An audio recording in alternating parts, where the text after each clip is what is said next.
पहली के बात ला दगा नहीं करो अब के बाद। काहे भरोसा तोर काहे विश्वास लेके तोर से रानी आशा लगाए हो, तोर बिना जिंदगी कैसे घुट घुट बिताए हो।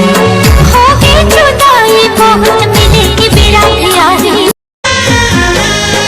मोरे आँखें मगोरी वो तोर तस्वीर है, ना पाना है यही तो मोर तकदीर है।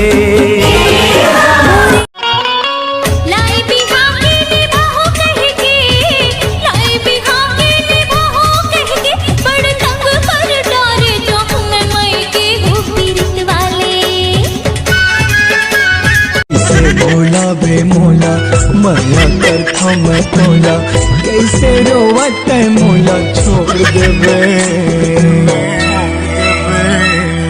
मैं भैया दीवाना तो प्यार के मारा रे पीरी। केशव, मैं यहाँ आया था गाड़ी में बैठ के, अब जाऊंगा भी गाड़ी में, वरना मैं यहाँ से हिलने नहीं वाला। ऐसा मत करना भाऊ। इज्जत का सवाल है, झुकूंगा नहीं।